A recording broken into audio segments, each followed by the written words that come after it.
So Empire, I'm not going to be biased because I'm just not biased in my cast, but I can have personal feelings. I'm not a robot. I can want Empire, and I want them to win for the right reasons too. I'm not a robot. I just don't want them to not, like, because I know it's going to happen. They're going to get made fun of, and everyone's going to say, oh, CIS teams can't do it, but they can do this. They can do this. I know it. I am 100% certain of it. They can win this game. I'm channeling all my energy. Take my energy, not my rares. I will give you Scriff or Wetboss. I really can't tell the difference, but I would give Empire one of those two for them to win this game. Just, I can't stress enough. Okay, so Ehome picks Shadow Shaman. They just don't, that hero doesn't even deserve to win. I haven't seen that hero since Jo whooped me in KDL with that hero. Like, come on. Empire, just, it doesn't even matter. Pick techies. Like, just go for it. Tuskar techies. YOLO, all in. That's the game-winning combination. All right, Yoki gets to play Earthshaker again. He was such a beast. Here we go. You done? Yes, I'm good. I had to get it out there. I figured I'd just let you go. I let you go and flame every single one of the Ehome heroes and go ahead and dude, Ehome's lineup is so good. Every single one of the Empire heroes. Ehome's lineup is so good. How do you fight into that? They have Radiant SF. That's going to be miserable to play against. Radiant SF, defensive tri-lane around a Razor, Clockwork off lane.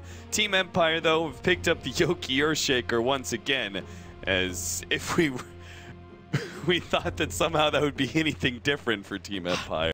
I mean, it's worked out in every game for is, Yoki specifically. Empire tricked them.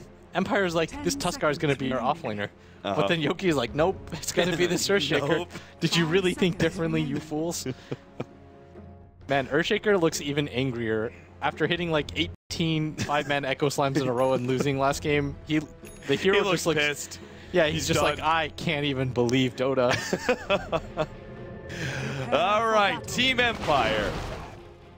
Hoping, searching, pleading, anything for this win. Day number 1 of the group stage. Going into game number 2 up against Ehome. They lost the first 2 games against Vici Gaming. They lost their first game against Ehome. They are desperate for a win here. And this may be the winning combination. They've got a Tusk. They've got Yoki's Earthshaker. Maybe the stars will line up as Blitz Dota is really pleading for Empire. 3-manning into the secret shop here, hoping to find that early first blood. But a ping has already gone out from Ehome. Oh, they know. They spotted it out. Clockwork's rotation through the secret shop. Got a small glimpse of them. What they were trying to do is they were hoping that the Clockwork wasn't sitting on top of this hill. Like, if they all sit on top of this hill, then they can go for the wraparound. Right. I've done that before. That actually works really... It's really successful if it does work. But you have to kind of get lucky. Or I remember at MLG when Bulba just straight up went AFK. You remember when he died as Clock? Yeah. Yeah, that has to happen too. This game, it's a Storm Spirit against a Shadow Fiend. It's not a winnable matchup for the Storm Spirit in the least. Like, this is just a flat-out matchup loss. And so what you have to do as a Storm Spirit is just abuse the jungle. You can't overstay your welcome in the lane. Like, the SF is going to naturally out-farm you. You have to accept that. You use the jungle, and then eventually you pick up your level 7 or 8, and you have to try and jump into the Shadow Fiend's jungle, right? To stop his farming up and catch him out somehow there. I don't even know if that's possible, especially since DDC is just going to come and do Winter Wyvern things. Yeah, with DDC actually trying to go for the courier, but... This is really difficult for Storm to deal with because I know it's been said before, but Shadow Fiend is a hero that really relies on this early soul lead, and what actually ends up happening a lot of the times is you go for the raise because it's so hard for him to CS, right? But because that early rotation came in, and because the Winter Wyvern got the block off for CTY, it helps him so much to develop this lead. And now he's got pretty decent base damage, and going for CS is okay now. Resolution A raise just to keep him a bit low. Of course, he still has that one shooter Tango plus a health potion.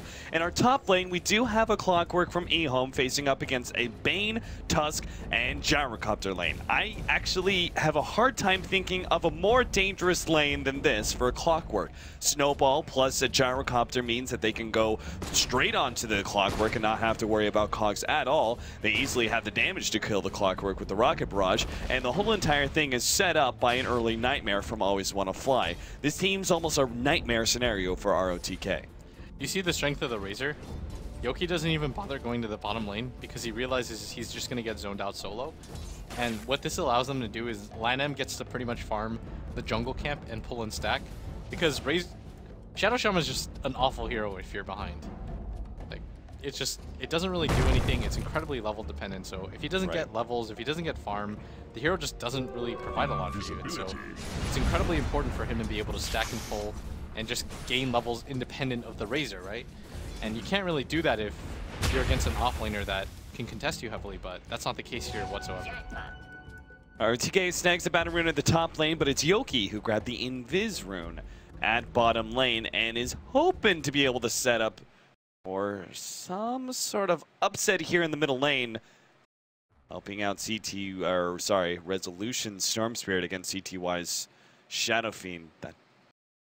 Well, with the Winter Wyvern leaving, perhaps it's possible. Just seems the Resolution is too low on HP. There's no way they attempt this anymore. Yeah. If Resolution gets raised twice and the Winter Wyvern hits him with the Arctic Burn, he's just dead. So they're not even going to bother going for this, but Yoki doesn't really know what to do because this bottom lane... There was a timing where YJ actually pushed out the bottom lane, and he could have just gone back there to get some XP, but he opted to go for the mid gank instead. And so it's just a 50-50 shot, right? But he has to know that DDC has no incentive of being in the bottom lane, because there's nobody there. You don't have to worry about the Earthshaker contesting your Razor's farm, especially.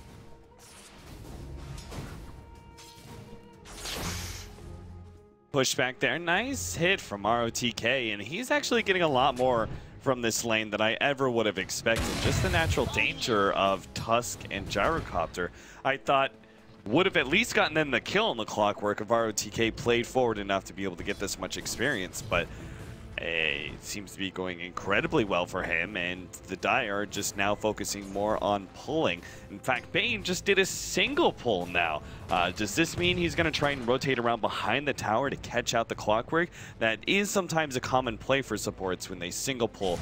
The creep equilibrium is then going to push into the lane, so they try and utilize that big creep wave to dive the tier 1 from behind. Snowball's going to get laid out on ROTK. They have the Bane there as well. Double damage was snagged by the Clockwork. Actually, the Snowball went for CTY, chasing him away. If they have the Ice Shards in the right spot, yep, ROTK trapped out, and he will finally be going down for our first blood of the game. I almost think it would have been more worth it if Aloha Dance just allowed Resolution to get that last hit. Because they were both traveling in the air, and he got the overload. He went for the overload hit where you just allow the Remnant, or the attack to fly and cast Remnant on the ground at the same time. But he does get the last hit, and it probably doesn't matter. Like, getting first blood is the overall goal. Like, that's more important than anything. I'm probably just saying that as a greedy player who would have just asked my support to give that to me. Greedy player, greedy Storm Spirit player. Resolution's still not that far behind. Like, CSY, he's doing rather well against CTY. 22-3 compared to the 24-6 on CTY, and he still has a full wave to clean. It's this area in the jungle that's just stacked 4 times up that's going to just completely change things. You do have a double stack. You could see our Tusk is just now taking some time to do that. He used Ice Shards and his hero to stack up both medium camp and hard camp. So there is some farm to be had by Resolution, but obviously you're right. There's just no way a Shadow Storm Seer can keep in pace with the Shadow Fiend, who's got this many stacks. Yeah, but they've actually done a pretty good job of keeping up in stacks with that, because you can't just let the Storm Spirit static farm the lane like this It's just a little bit too hard, and middle tower is under nothing attack. really else is happening on the map. Oh, CTY's already dropped low. Resolution, though, it does not seem to have the damage. Both races there. Now looks like he's going to go for the kill on DDC. Resolution, he's still got plenty of mana. Jumps forward to get the Winter Wyvern kill. And Resolution now needs to bottle back up. Aloha Dance has dropped quite low. RTK and Lottom looking to be able to get that kill. Resolution is going to go down to CTY as well. They committed quite heavily for that Winter Wyvern and kind of pay the ultimate price. Yeah, that definitely wasn't worth it. I think Resolution smelled blood. He thought it was a good idea, but oh, always want to fly. He had such tunnel vision there to be able to get that bounty rune ahead of the SF, but a raise one, right click, and another raise actually finishes him up shortly after he picks up that bounty. All right, is CTY actually going for a hand of Midas? This would be so greedy. He's actually going to Bottle Crow right now, but it's not an efficient time to Bottle Crow. But he's going to go for it anyways. Got the speed burst, but he doesn't have mana to farm anything. And they have placed this ward here, but it cost them an Observer ward to be able to do this, which isn't optimal. And on top of that, your Storm Spirit did die for that, and so he's going to get quite far behind in net worth. If you notice, the Shadow Fiend already has 1k ultra. That's so much. That's almost at 7 minutes. That's a pretty insane lead. Ehome continuing to get some really good double and triple pulls out of their Shadow Shaman support, who is now sitting at level 4. Pretty good net worth lead for a support anyway.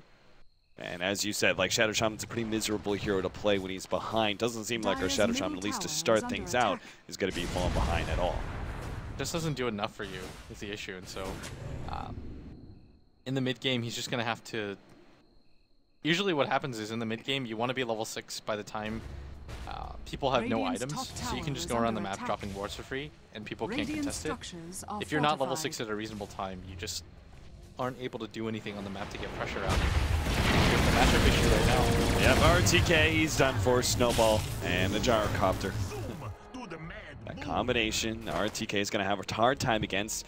Empire should be able to put some serious damage on that tier 1 tower. Siege Wagon stays alive. It's always the question, right? Do you want to tank up for the Siege Wagon? It seems like Empire actually tried to do so, but not in time. They will take this tier 1. Maybe not. Here comes the first rotation. The Razor, who is right now sitting at level 8, is a fearsome hero to try and fight this early on into the game, but they're going to try and do it anyway. Call down, and the Rocket Barrage are going to be coming in. He accidentally woke himself up, but it's still fine. Silent gets the kill. RTK coming in with his Tranquil Boots, trying to run somebody down with the battery cell, but is unable to do so. Now the heroes are coming in from behind. Empire did an early 5-manning that will catch not only the Razor, but the Clockwork as well, and also this tier 1 tower is completely forfeit. They did lose the bottom tier 1 tower to the Shadow Fiend alone, who just continues to get a massive amount of farm. And his net worth lead just continues to steadily climb over 1,200 over the Storm Spirit, who I thought would even it up a little bit more after the stacks, but Resolution just might be going down to the double raise right now. Yep, the hold there from the Shadow Shaman is too much to handle. And now the later TP, it was an Earthshaker anyway, wasn't going to be able to do much. So Ehome, they give up a little bit in that top lane, but it cost Empire a very heavy commitment. All 5 heroes heading up to that top lane. And Ehome, that just means they're going to be farming more efficiently. And then you include a pickoff like that on the Storm Spirit and a tier 2 tower. There's no way that trade is ever worth it for Empire. I think that's the first time in this tournament, even games where they were absurdly ahead, where I've seen a tier 2 tower taken this early Austin. Like, that's actually crazy that he was able to just hit that. They didn't even have to drop the Serpent Wards for that. Like, the Shadow Shaman isn't even level 6. CTY doesn't even have Mechanism, and they were able to just drop that tier 2 tower. And just taking a look at the net worth difference, at 10 minutes in the game, he almost doubles the Storm Spirit's farm. Ehome probably going to look to take that middle tower next now that they do have Serpent Wards. And Empire, well, they certainly have the team fight to contest. I don't think there's much questions about that whatsoever. Gyrocopter is such a powerful hero early on. Then you've got Tusk and Earthshaker who do a decent amount. It's more just, can you stop the 5-man from Ehome at this point? You've got a mech on the Shadow Fiend. Lanham is level 6 right now. I don't even think you have to drop wards for this. You can if you want to absolutely secure it, but there's no reason to. And you can just go for the next tier 2 because YJ has a lot of farm at the same time. I'm not quite sure what item build he wants to go for, but... His took shot there. Ehome still take the tier 1 tower, and it seems still are going to be pushing forward to the next one. Yeah, they can drop the Serpent Wards with this because they've got the Siege Wagon and just split the tank. Silent's going to try to pick off those wards, and this is actually a really good idea by him because it's hard for them to defend this without the creep wave. But with this here, it could be so hard. Oh, that's a good Ice Shards with the call down on top. Beautiful positioning, hopefully, as they're going to be able to take out 2 to start with. Empire, the Cogs is forcing him back, but an Echo Slam laid out by Yoki catches the Razor as well as the Clockwork. Oh, this is Four a 5-man down wipe. and a wipe. DDC ends it out. Resolution gets the triple kill, and things go from real bad to Empire to real good very quickly. What's even going on? They're just... Ehome in such an advantageous position. They had the wards down, they had a mech, they had an overwhelming farm lead, but Aloha Dance with that Ice Shards, that Snowball, and Silent was just right there with everything that he had, and Yoki coming around from the backside. They had nowhere to go. He Echo Slams into 2 of those heroes. Empire with the beautiful team play to finally even things up a little. Ehome almost seemed like they wanted to jump in again. ROTK walked his way mid and does find Aloha Dance, who's now going to be forced into the Snowball. This will delay his death. They actually kill the Cogs with Silent, and that actually gets him the opening. They kill ROTK. Now Aloha Dance will be still going down. Oh no, poor Silent. The Fissure blocks him out. They even caught Yoki with that one. Silent turns, gets off some Rocket Barrage damage to end things out. Yoki will manage to make the escape, but it was great Fissure block out in order to try and protect and even kill that Clockwork, but the fact that Silent was completely blocked out as well, it kind of poor. Always want to fly. He's going to find Lanham here. Resolution's going to jump, and is he going to go for CTY? No, he just pops the Shadow Shaman instead. And now all of a sudden, Resolution's caught up in a big way. He's still a little bit of ways away from the Shadow Fiend, but he's done a good job of catching up. The problem right now for them still is that even with the kill lead that they have, the Shadow Fiend still has a significant net worth lead. But I guess at the same time, the Razor actually doesn't really have anything, considering he had free farm the entire time at bottom. I'm not quite sure where his farm is, because if I remember correctly, Yoki wasn't actually in that bottom lane, right? Right. I mean, he was there maybe half the time, but even when he is, like, he's an underleveled Earthshaker in comparison to a Razor. Yeah, YJ actually had that lane to himself the entire time, and I just don't know where the net worth is, and I don't think he thought that the Shadow Fiend was going to go for the mech. If you just look at his item build, like, he went for the Ring of Regen, and now he's just kind of switching things over to the drums because he's not entirely sure. A 4-man smoke up from Team Empire. They aggressively push into and behind that tier 1 tower. Seems like they're going to give up on the hopes of killing someone, though. They just cut the creep wave real quick and go straight for the tower, knowing that Ehome, they're probably up in top lane. Lanham's already showed his Serpent Wards. The tier 1 top. This could be Empire going for... No, there's no way they can go for an early Roshan, right? So maybe just the bottom tier 1 tower as a trade-off then?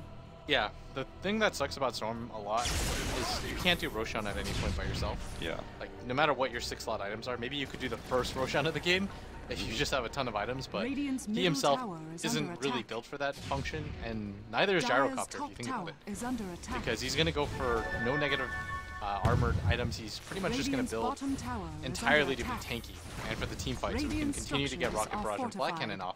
So it's almost always going to be the Helm of Dominant to KP. So it just takes too long.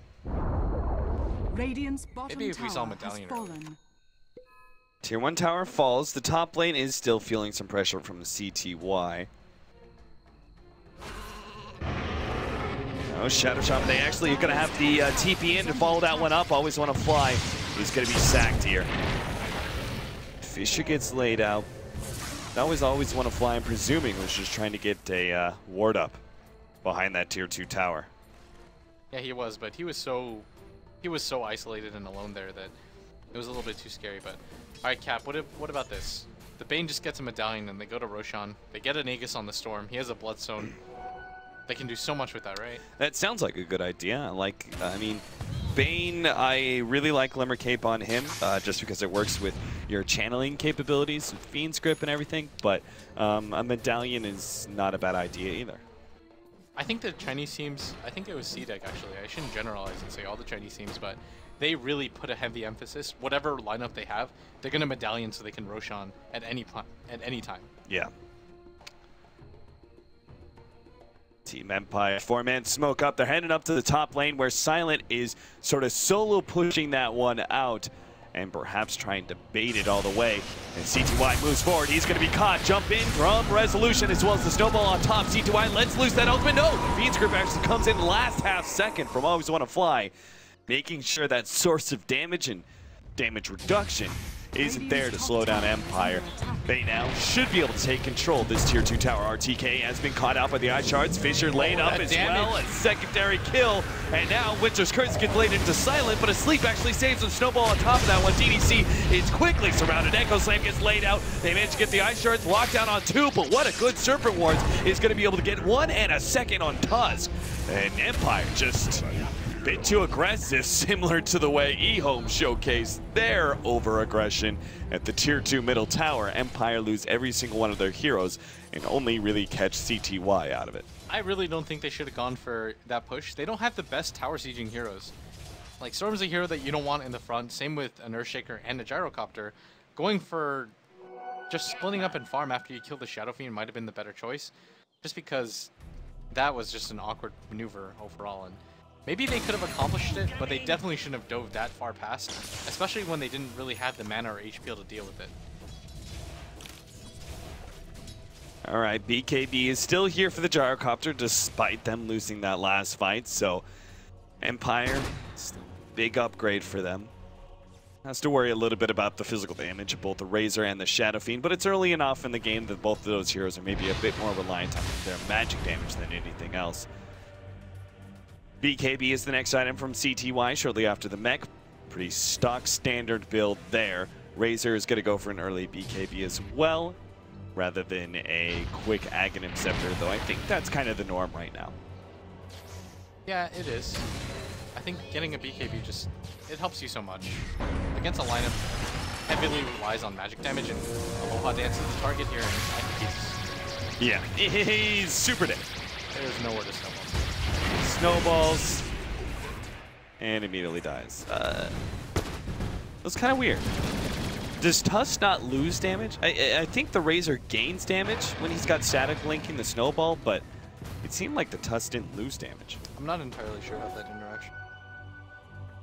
That would be a really specific one. Yeah. That's very weird. Maybe it just didn't update in time when the Tusk came out of his snowball, but...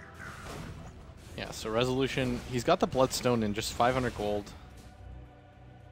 Pretty much similar to what he got it in, I think it was the game against Vici, right? The second game, around the 20-minute mark, and that'll be reasonable enough. But he has fallen behind the Razor now in net worth. Always Want to Fly, forced to TP away.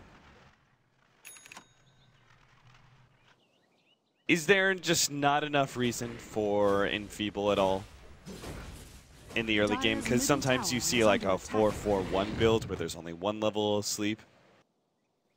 I mean, it's because Razor and SF both operate a little bit independent of their physical damage. Like, Razor just obviously drains a whole bunch of static link damage, so he can kind of offset the debuff there from the Bane, and then the SF obviously is a huge magic damage source in the early game. I think it's more just that when you're super under leveled, every stat point matters. It's not one of those things where you can just decide, okay, I'm going to go for this value point in Enfeeble, right?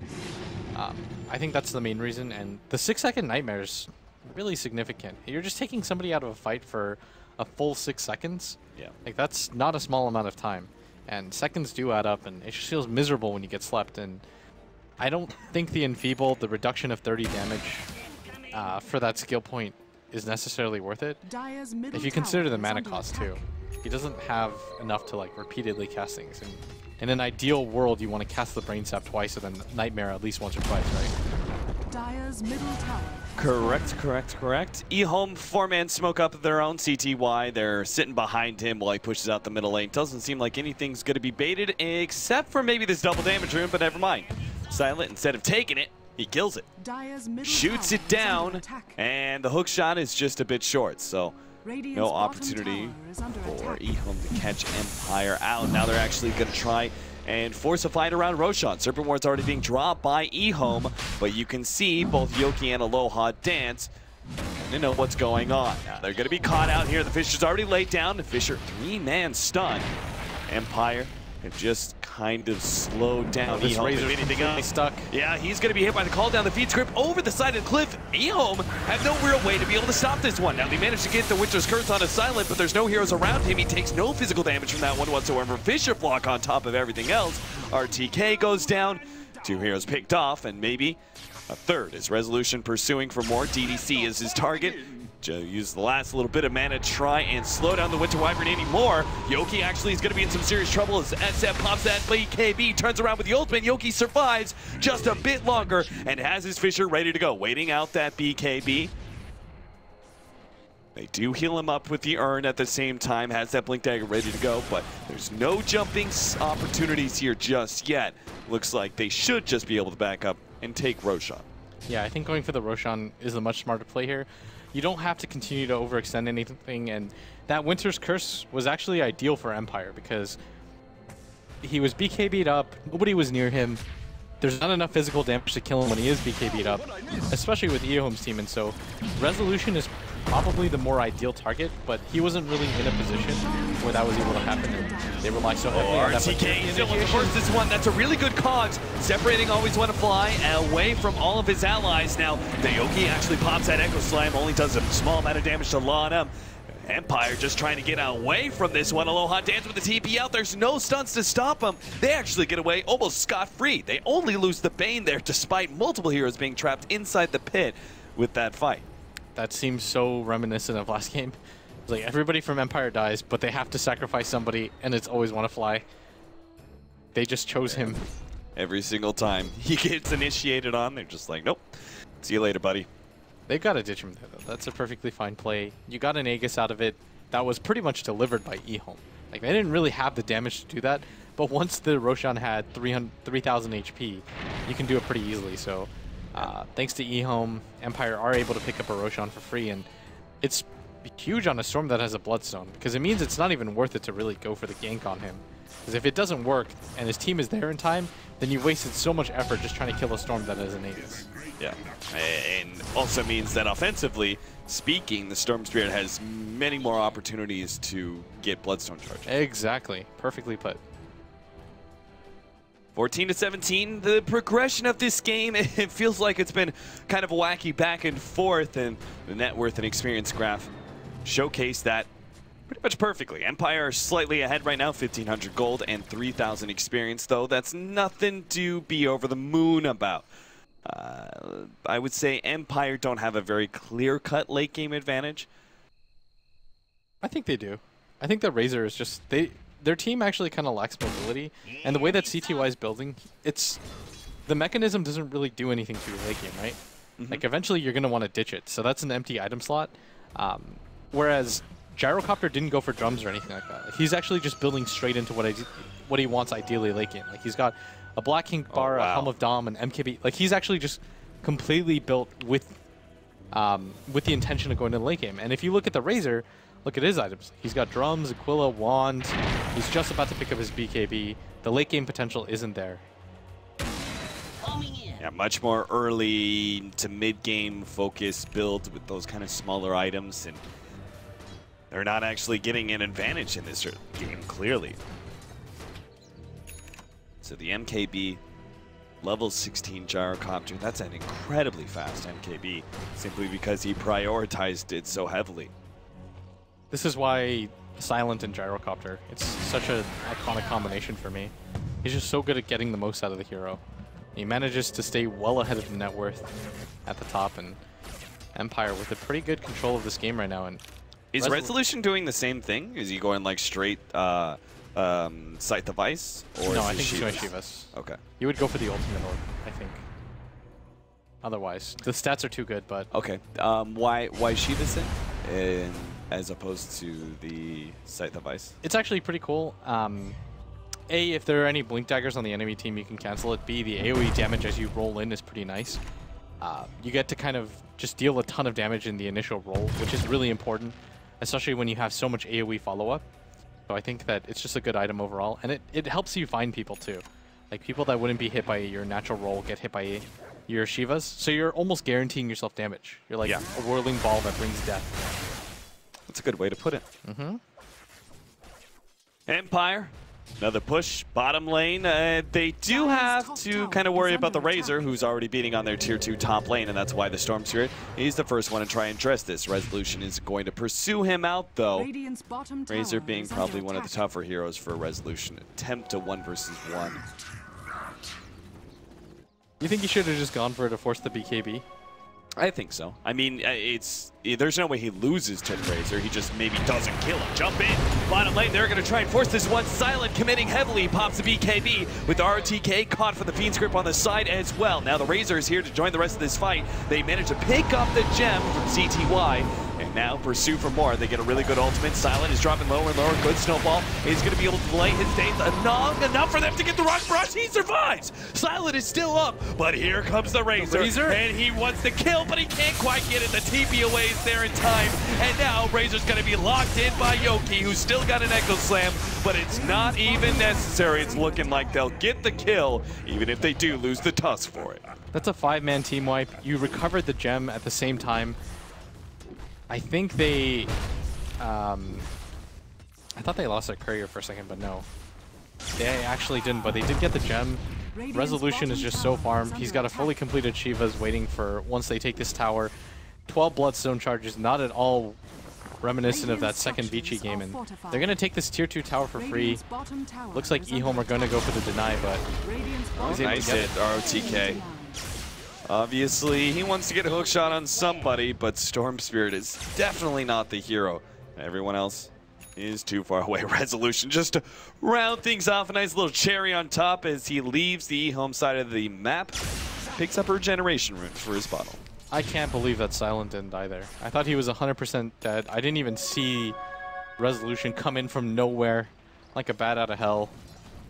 Manages to snag the SF kill. I thought the SF after death ultimate would trigger and kill him. Yeah, I thought so too. I was like, oh great, the snowball basically delays the Gyrocopter's death for him to get a rocket barrage before he dies. And even when the Storm Spirit was coming in, I was like, okay, Gyro was still dead though, right? Oh, right. CTY. Uh-oh. He's been caught by Resolution. He pops the mech and tries to get away. Nice Glimmer Cape coming out from Lottim. But Lottim, speaking of him, Yoki just dunks him. CTY now going to have to deal with a Fiend's Grip on top of that, but he has the BKB active. There goes the Winter's Curse. Call down is going to be laid out. Ehome. Well, they have to deal with Silent now with Resolution coming in from the side. CTY can't get off the ultimate. He dies. And now the Razor's left all alone with his BKB fading. Resolution will finally drop his first death, and ever since he picked up that Bloodstone, but it's well worth it. They managed to wipe Ehome and still, once again, recover that gem. Storm Spirit, he's already back. He had 15 Bloodstone charges when he died, so now he's ready to join his teammates. Yeah, they just completely reset. They take the tower too. The Storm Spirit still has above average Bloodstone charges. He doesn't even care if he dies anymore because Silent is just so farmed. He's built perfectly for this type of game where he's the primary damage dealer. And that's the reason why I feel the Storm doesn't go for the Orchid here or go for the Hex. He's just trying to be as big of a nuisance as possible, paint the target on his back, allow Silent to go to town, and big props to both Yoki and Always Wanna Fly, who was able to get that Fiend's Grip off on that Shadow Fiend while he was channeling his ultimate, and so much of that BKB on the Shadow Fiend was wasted. Absolutely. Top tower has fallen. Tier 2 tower, another one falls. Storm Spirit, who just picked up the Shivas, already has 1,300 gold. Silent, who picked up the MKB not so long ago, has 4,700, so he can actually complete a butterfly here quite soon. I'm presuming that's his... No? An ultimate orb, so is this Shiva's? What, Shivas? Scotty, you mean? I'm sorry, Scotty, yes. Yeah, you could go for Scotty. Manta style is an option too, I guess, but maybe if you fear going high ground, Manta would be okay here. Yeah. I think it just feels a little weird to go the MKB and then back for sort of the lesser, sort of, I would say, medium tier item with the Manta. Yeah. I completely agree. Yeah. Oh, he actually just grabbed the Orb of Venom. You gotta go. You gotta play devil's advocate, though. Yeah. I understand. Scotty, Seems to be the item choice. ROTK thought about going up to the top lane. That's just not an option, though. They're just afraid right now to take any sort of fight because once you lose this many towers in succession, and once you've lost all your tier 2s, any mistaken fight can just cost you a lane of racks. Oh, Lana places down the ward. The first of the call down hits does snag him, but Silent, maybe he's just too far forward here. The rest of the team is coming in. He's locked in by the Shadow Charm wards. Resolution is going to be hit by that Winter's Curse, the SF ultimate. On top of that, a good Echo Slam laid out by Yoki, but is it enough to be able to recover this fight? Silent pops his BKB, but he's running out of damage. His Razor is stealing so much. He's got 112 great Fissure block out from Yoki, but they've lost 2 for 1. And it seems Empire jumping the gun a little bit. Silent just too far forward there. Yeah, and the Winter's Curse absolutely nullified that entire fight for them. And that has to be the target for Resolution, I think. When you walk in, when you roll in, I know what he was trying to do. He was trying to save Silent. He thought he was in danger, but still, the Winter Wyvern is just doing too much in these fights right now with his Winter's Curse. They have to go for the next Roshan, though. It's absolutely pivotal that it goes onto the Storm Spirit. Gyrocopter is so tanky now, so he probably doesn't need it, but the Storm most definitely does.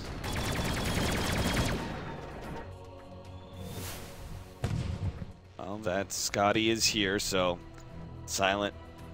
Man, I just can't believe he was that far forward with the Scotty coming into him like that from the Courier. I think they're playing it a little bit cocky. Yeah. They should try to remember what happened last game and just tell themselves... Remember the fact that they're dealing with 3 losses and they can't afford another one? Yeah, just relax a little bit. I know they have to be disappointed in that last game, but at the same time, you have to try to forget about it and just kind of play a little bit safer than you did in the previous one. And Empire is going to go this time for the Roshan, and it was actually the Tusk that went for the Medallion, but somebody had to get it for them to do Roshan in a reasonable amount of time. Looks like Yoki's going to be going for the Octarine Core, I presume, with this point booster. Maybe a YOLO Ags. Do you really think that's... it seems very, very rare that Aghanim Scepter is actually more valuable than something like a Veil. It increases the power of the ultimate, yes, but I feel like cost-wise, it's only actually effective if you're dealing with an illusion hero like a Phantom Lancer. I guess I'm just not in love with the concept of Earthshaker Octarine Core, but maybe I've just had bad experiences. I have to look into it more. Yeah, I think I like it just so much because you can actually get 2 Fissures in a fight, potentially, whereas most fights, it's just not possible. I mean, like 15 seconds, unless you're getting the very first Fissure and the team fight actually still draws out for another 15 seconds, you can get a second one. This Aegis on the Storm Spirit, I think this is going to mean high ground, or at the very least, Resolution just tries to YOLO in and hope that Yoki gets some sort of angle to get the Echo Slam off. The spread here, Yoki sitting very far in the back. 2 supports flanking their cores. Aloha Dance does have the Blink Dagger, so if something goes really bad, well, excluding the Winter's Curse hold. Actually, speaking of that, Resolution's going to try and jump. DDC immediately taking him out. CTY so low back there, and CTY goes down as well. It's the Razor who's left. The Shiva's already going out. Resolution will end up losing that Aegis now. ROTK, well, he's probably going to be taken out by the Storm Spirit. He's going to zip on over, get that kill on ROTK, and zip on out.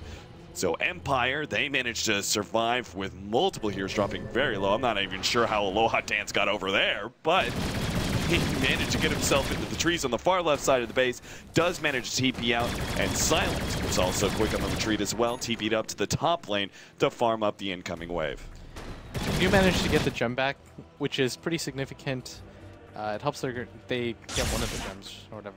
Maybe they bought their own actually, but the 2 buybacks are forced, I think, by Ehome. They used it on the Shadow Fiend, I believe, and maybe that was it actually. But it was a BKB, that was it. And now it's 5 seconds. I think it was 6 right before this fight. So it probably doesn't have too big of a bearing, but it's more just that CTY doesn't have the best late game progression. Probably the only item you really want to keep in the ultra late game is the Black King Bart, right? Like at some point you're going to get rid of the SNY later on in the game, but probably sooner than that you want to get rid of the mech. Razor's pretty far forward here. Little Hot Dance can't get there anyway, and he doesn't have his damage healers. Anyway, Gyrocopter, he finished up his Scotty a while back. We talked about that. He now goes for the Boots of Travel and can sell the phase boots for an extra slot. Butterfly, still the option here?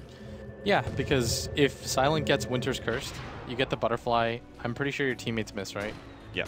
Yeah, and so nobody on his team is really building an MKB.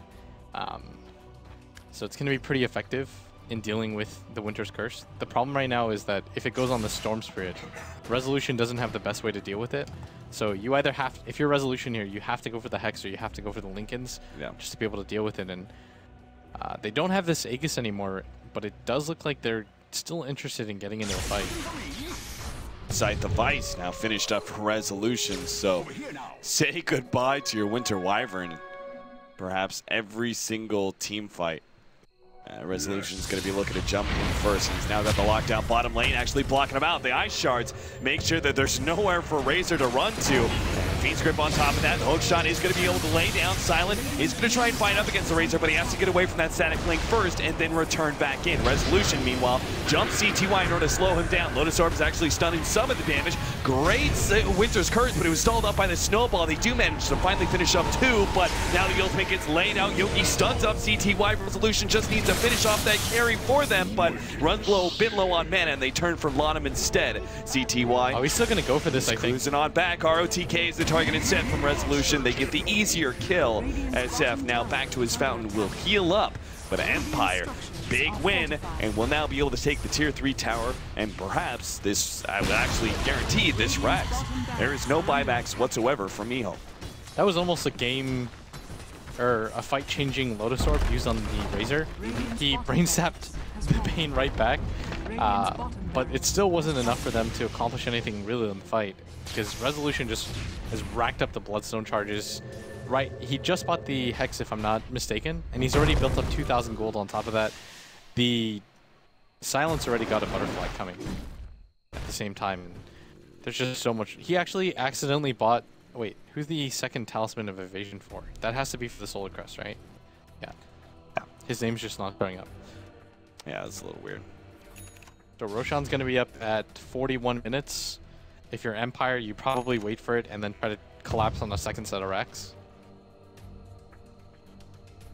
There's that Octarine core for Earthshaker. 11-second Fissure, 3.75-second Enchant Totem, so he's got Aftershock stuns for days. And let's not forget that Echo Slam. What a useful ability it is. It'll be up almost every single team fight now, guaranteed. Tusk got that Solar Crest, just amping up the power of the Gyrocopter. Double evasion. Ehome do not have an MKB on either one of their heroes and aren't even close to it. Razor's building into an Assault Cuirass and the Shadow Fiend. He's just kind of poor. Yeah, CTY hasn't had too much farm progression. He's had a buyback twice this game, or at least once. At the very minimum, he bought back. I think it was just once, but still. Yeah. It does slow you down quite a bit, and not being able to access the jungle as a Shadow Fiend is also really hampering his farm ability, and it's just the overall map control that's been taken by Empire, because nobody on Ehome right now wants to get picked off for obvious reasons, but even more importantly, it's that the Razor and the Shadow Fiend can't afford to buy back right now. The Shadow Fiend can't in another 2 minutes. The Razor just simply doesn't have enough money, and so it is on Ehome. The onus is on Ehome to be able to hold this, because if Empire mess up this fight, they're still in a good position. I know I'm saying that despite what happened last game, but most of their heroes can just immediately buy back. Empire poking and prodding down at this bottom lane while it's the Gyrocopter with his evasion from Butterfly, allowing him to stand underneath the tower and now stack that evasion. They managed to do an offensive force staff in, but there is a snowball save as they immediately go for Lana, but their Lotus Orb is there, plus the Winter's Curse. Silence locked down and takes a good amount of damage with the wards trapping him in, but Silence still getting a huge black-handed shot with the Aftershock on top of that. Yoki just destroys Ehome, and there it is, GG. Empire finally get their win for the group stages. Oh my, Yoki is so him. What a great fight by Empire overall. I really thought this was going to be another heartbreak for Empire. The early laning phase didn't go well for them. Then they got 5-man wipe. Yep. Then somehow they managed to 5-man wipe them back. I was a little bit worried there, but Empire, leave no doubt. They're able to close out this game and secure themselves at least one victory in the group.